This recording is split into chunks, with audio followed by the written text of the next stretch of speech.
Hello again.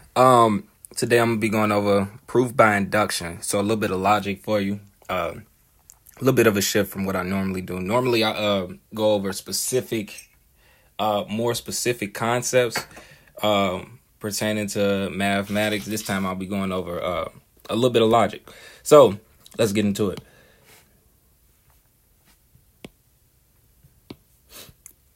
In proof by induction, what we do is when proving something by induction, we show that if blank is true for case n, then blank is also true for case n plus 1. Okay? Then we show that blank is indeed true for case 1. And by doing that, we simultaneously prove that whatever blank is, whatever that fact is, we simultaneously prove that it's true for every case after case 1, case 2, case 3, case 4, case 5, case 6, all the way on into infinity. So you can see how proof by induction can be a powerful it's a powerful line of logic to be able to employ because you can prove an infinite amount of things simultaneously. You can prove an infinite amount of things without having to case by case go through and show that something is true infinitely many times. I don't know who has that kind of time in the universe. From what I understand, nobody does, not within the universe at least. So you can see why proof by induction would be so effective. But so by blank, just an example. Let's say if I don't know. Here, I'll go over an example later. I'll show you what I mean by blank. In blank, you insert fact here. In blank, by blank, I mean some fact, some kind of fact, some characteristic, some kind of characteristic. Okay. And then we show that that same characteristic is true for the first case. And by doing so, we prove an infinite amount of things all at once. All right, moving forward. Necessary conditions. Some necessary conditions for applying induction. One. Here, I'll let it finish writing. I'll let everything finish writing. All right. So, one necessary condition. There must be an anchor. Okay. Proof by induction relies heavily on the fact that there is indeed a smallest case. There's a smallest case to whatever you're trying to prove. So if we were trying to prove something about the natural numbers from negative infinity to positive infinity, we wouldn't be able to do so because there is no smallest case. We would have to pick one of those numbers and then we could prove everything from that number forward. Let's say we chose 0. Let's say we chose 0 to be our anchor. And we showed that if fact, whatever fact is, if fact is true for 0, let's say we show that if fact is true for case n, then it's true for case n plus 1. Okay. And then we chose 0 to be our anchor. We would be proving that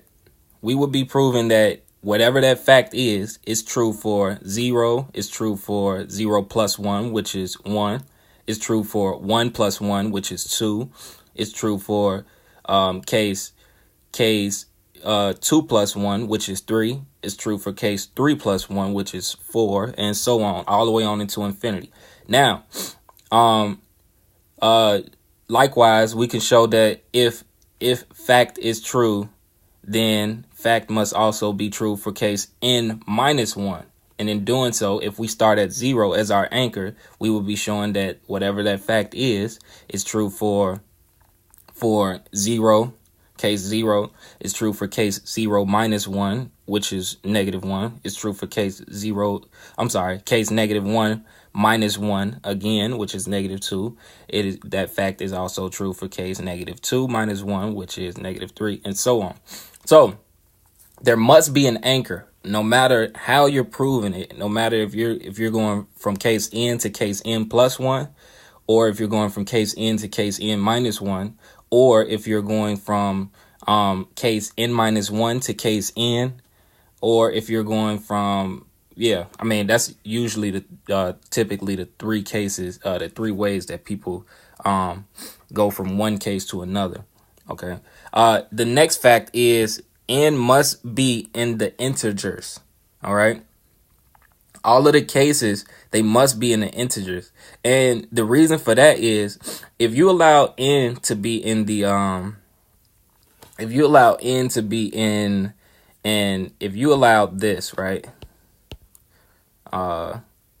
in the reals, well, what would be the next case? If I started at case 0, what do we define as the next case? Do we define the next case as 0.01, or is the next case 0.0001, or is the next case considered to be 0.000001? And you can see if we didn't put some type of restriction on what the values of n can be, we would never really be able to define what we can consider to be the next case. So here, I'll go back for a second.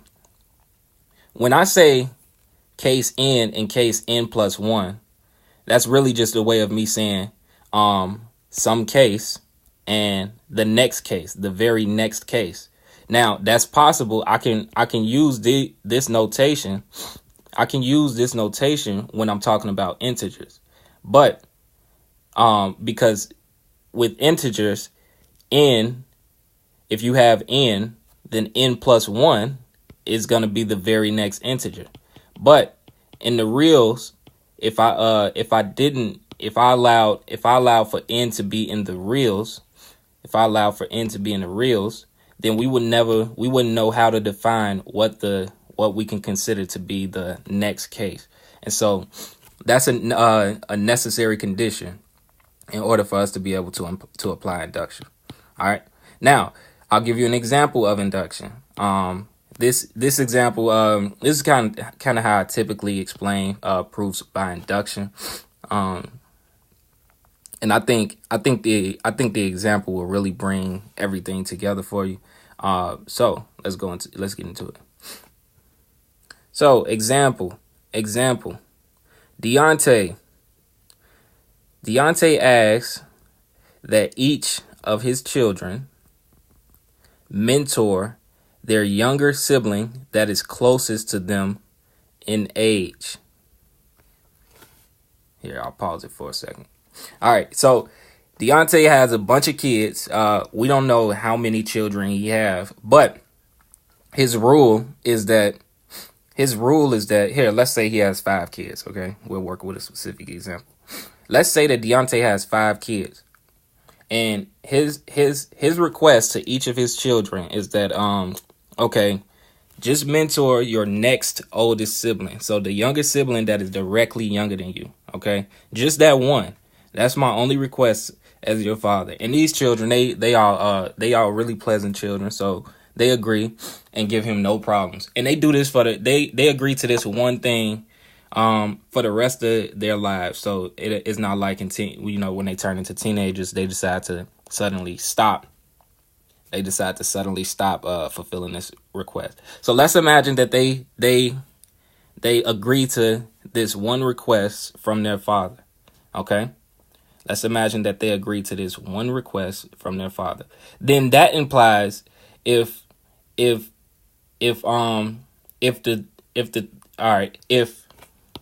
thereby this implies that if sibling n is smart, then sibling n plus 1 is also smart. If sibling n is smart, then sibling n plus 1 is also smart. Okay? Because sibling n was mentored by their older sibling, the one that is directly older than them. Okay? So if sibling n is smart, then that must mean their mentor, sibling n plus one, must also be smart. Okay. Let's imagine that they learn that their intelligence is completely dependent upon their next older sibling, their mentor. All right. If they had an intelligent mentor, then they too become intelligent. Okay. Now, Kalia is the youngest of Deontay's children. And Kalia is extremely smart. All right. Kalia is extremely intelligent. What can we conclude about the rest of Deontay's children? Well, we just saw that if sibling N is smart, then that implies that their mentor, sibling N plus one, is smart as well. Well, Kalia is the youngest. Okay, Kalia is the youngest. That means the sibling directly older than Kalia, let's say his name is Khalif. If Kalia is intelligent, then her mentor, Khalif, must also be intelligent. Okay. All right. So now we know that, all right, Kalia is intelligent. So we conclude that Khalif must also be intelligent. Well, now let's think about Khalif. If Khalif is intelligent, then that must mean his mentor, his next oldest sibling, I can't think of a name right now. I don't know. Kyle or Kevin or something like that. I don't know. Something general. Kevin. If Kalia is smart, then that implies that Khalif is smart. If Khalif is smart, then that implies that Kevin is smart. If Kevin is smart, then that implies that his older sibling is also smart. Let's say his older sibling her name is Malia. All right. I was just watching the documentary on Barack Obama. So Malia just came to mind. If Malia is smart, then what can we conclude about Michelle? Michelle must also be smart. So what can we conclude about the rest of Deontay's children? We can conclude that they are all smart. We can conclude that they are all intelligent. Just by knowing that the youngest sibling is smart, and by knowing that the next sibling is smart, we can conclude that all of his children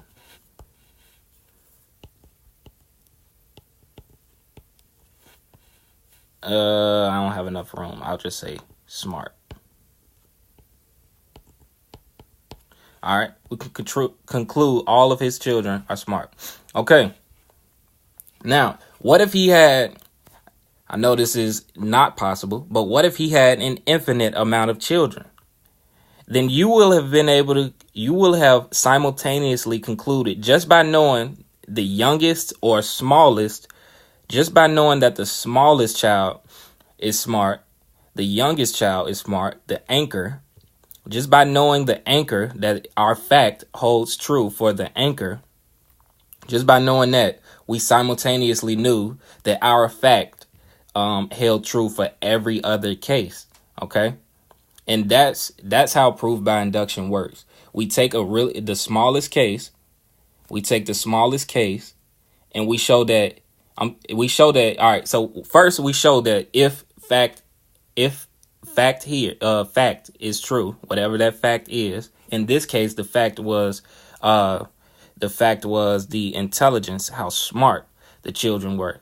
We show that if that is true for case N, then it must also be true. If it's true for case N, it must also be true for case N plus 1. And then we show that it's true for the smallest case. In this case, the smallest case was Kalia. She was the youngest of Deontay's children. We show that if fact is true for case N, then fact must also be true for case N plus 1. And then we show that if fact is true for we show that the fact is indeed true for the smallest case. And thereby, when we do that, we show that whatever the fact is that we chose to be, that we're working with, we show that fact is true for every case after the first case. All right. That is proof by induction. Now, just to caution you, I want you to remember these necessary conditions for proof by induction. Okay? Don't go out here trying to prove something by induction in which n is not in the integers. Okay? You'll be doing it forever. All right. Hopefully this was helpful. If you found it helpful, feel free to let me know if you got some constructive criticism for me. I will. I would love to hear that too. Good luck to you in all your mathematical endeavors. Have a good day and peace.